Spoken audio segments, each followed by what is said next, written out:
appropriate specialties as quickly as possible, recognizing that most cancer diagnoses are an emergency of your mind and still going back to an emergency nonetheless. And we recognize the importance of the urgency in the patient and family.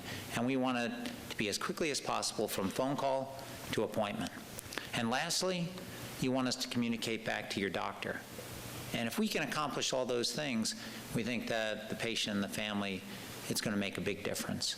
So in the past, there have been some pockets of coordinated care, but also mostly you'd see a doctor, you'd wait a couple of weeks, you'd see another doctor and lose the x-rays, and then you'd eventually make it back around to finally get a plan 6 weeks after your diagnosis. And I know that this is not uncommon, and we really have, with Ed's support and a lot of individual pockets at UAB, our goal was to create a coordinated program to get people into the system quickly.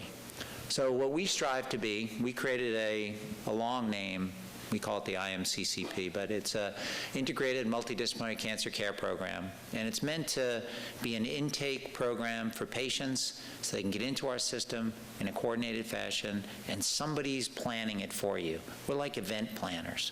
And so we strive to be patient and family centered. We try to be coordinated, and we try to offer cutting-edge cancer therapy. We don't want to rule out the possibility that you're eligible for a trial and we're going to figure out how to treat your cancer with some new treatment, but we want to make sure all those options are available to you. Our Nurse Navigator program, our whole Navigator program is made up of different components. The first component is the nursing group. There are 8 patient care coordinators that are inserted in all these individual disease sites that we coordinate across the whole continuum of care.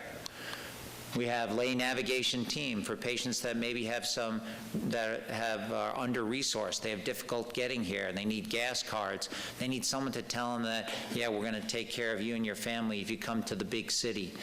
And we also have volunteer program support. We have a great group of volunteers that work both in the clinics, before the clinic, and after the clinic to make sure that if you have a question that you might think is dumb or you might think it's not really a doctor question, people that have been through it before, they're there to help you get through the program. When you look at our care coordinators, we've inserted them into 8 key clinics. Breast Health Center, like Helen talked about, the head and neck clinic. We have them in GI cancers. We have people in GYN oncology, leukemia, lymphoma, prostate and other urologic cancers, thoracic and lung cancers, and neurologic cancers. These people are responsible for the immediate contact and care map from the patient. So when the patient makes that phone call, we're able to get right back to them, hopefully within 24 hours, usually the same day. They arrange all new patient diagnostics and multidisciplinary visits, and they're the main point of contact prior to establishment of a definitive treatment plan and entering into active treatment. This is the way you want to be treated. This is the way you want your event planned. And so what are the highlights of the program so far? When we look at our patients in the calendar year of 2011, 72% of patients that came to UAB with a cancer diagnosis went through this program and were onboarded in a coordinated fashion. This number continues to grow. When you look at the time from first appointment to, from phone call to first appointment, it averages around 6 days. And if you look across the country, across other major cancer centers, it averages between 15 and 21 days. So we really think we're doing a good job. And this includes getting all the tests before seeing the doctors. When you look at patient satisfaction with the IMCC program, it's 99.8% patient satisfied, and they answer the question 100%, would you refer a family member back to this program? In fact, we stopped measuring it because it was consistently high across all programs. And lastly, the patient care coordinators are able to work closely with referral coordinators across the state. As we launch our cancer care network, the goal is to be able to work with people across the state so that if you're from far away, you can still have that coordinated care aspect, and it's not just in a very localized area. So, the goal of caring for the patient and family allows the patient and the family to spend more time with their family. Thank you very much.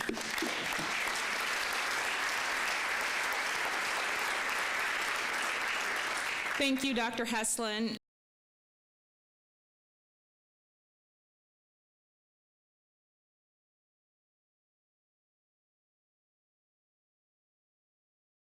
This question addresses a very important effort of the Cancer Center. It initiated it in 2000. The next panelist, Claudia Hardy, has trained more than 1,700 community health advisors to establish the Deep South Network for Cancer Control.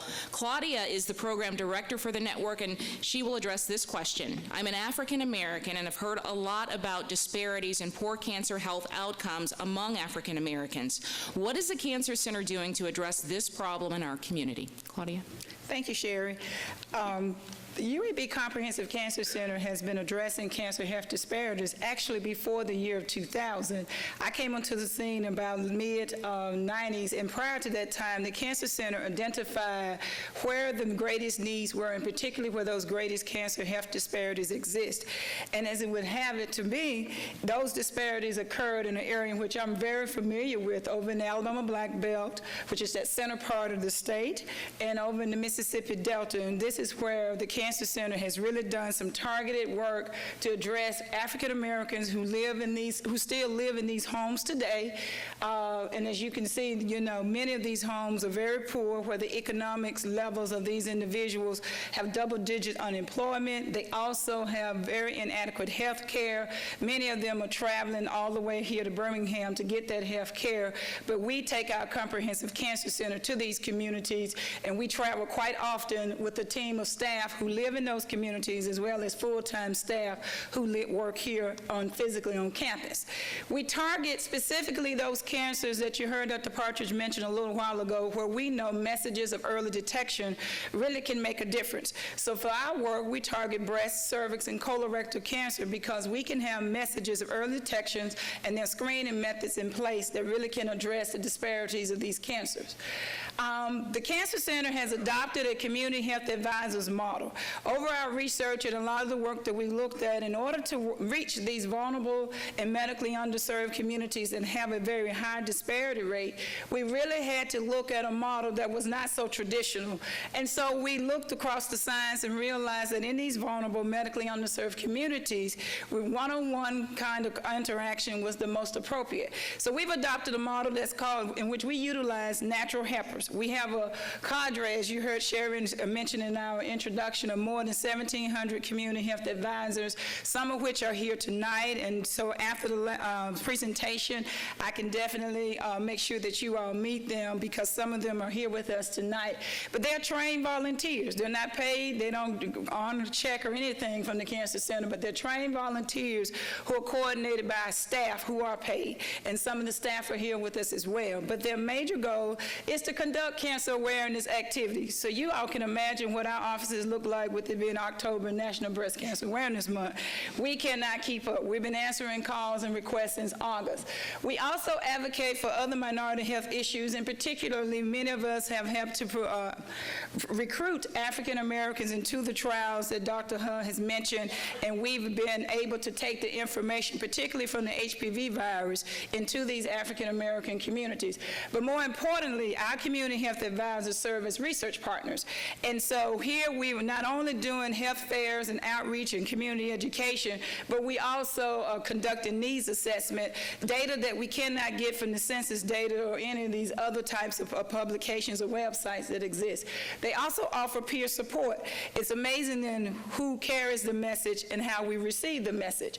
We also offer technical assistance for all of the researchers, many of which are here today, regarding disparity research, and again, we implement evidence-based research. This is just some snapshots of us in the communities. The upper left corner, we're in Mississippi, and then locally throughout the Black Belt and here in Jefferson County. One of our things that we've done that we know has been successful in utilizing community health advisor, but more importantly, our mission to try to address cancer disparity, we've seen some amazing results in the mammogram Medicare population. So when we first got started and doing preliminary pilot work back in 1997 and 1998, there was a 17% disparity, and you can see this here on the bar graph. 17% disparities between African American women and Caucasian women who were in the Medicare population. These were the women over age 65. But if you look fast forward when the Deep South Network, we were funded in early 2000, and we've been funded in our third 5-year funding cycle right now. But look at the work that we want to claim that we've been able to impact. If you look in 2006 up to 2008, you look how close the gap has narrowed. It is a 0.25% disparities between African American and Caucasian women in the Medicare population, and so we're proud of that. That's just the tip of the iceberg, though, of the work that we're doing. We also we're advancing now to taking the clinical trials to the communities, where we're conducting full-fledged, randomized, community-based research to address disparity. And one of our major projects now that keeps me on the road with the team is our project we call Journey to Better Health. It's led by Dr. Monica Baskin, who's here tonight as well, where we're going out and recruiting 400 African-American women who are overweight and obese because we know the role that it plays in cancer disparities. We also are really implementing a lot of our outreach activities looking at nutrition and physical activity. While we know that cancer screenings are important, we also know that while we have a captivative audience, we also need to do more about nutrition and physical activity. We take much of the information that Laura Newton presented and put that in the community's hands as well. We're doing a lot of activities through American Cancer Society. We're real proud of the fact that our American Cancer Society has taken this community health advisors model, our CHAR model, and they're implementing it in the Mid-South Division as well as the South Atlantic Division, all the way up the coast to the Washington, D.C. area, and so we're proud of that. We also have a strong partnership with Susan G. Komen, and Susan G. Komen also supports and believes in this model, and they funded our Cancer Center for the last 4 years to be able to do greater work using community health advisors, but greater breadth and scope in cancer disparities. And of course, we're looking at technology. That's community health advisors and technology, chat. We're looking at cell phones and how we can use cell phones as a means by which to text. And then lastly, we're forging forward in some new territories as we look at cancer health disparities. We'll look at biospecimen collection in African Americans. What are our attitudes? What are our thoughts? Because we want to be able to get African Americans and other disproportionately affected communities engaged in this biospecimen collection. So we're doing a lot of things, but we also need your continued help. We also need you to continue to check us out. I'll be around the rest of tonight, but also check us out on the Cancer Center's website. Just click under the outreach link and you can find more information about what we're doing to address cancer health disparities. Thank you, Claudia.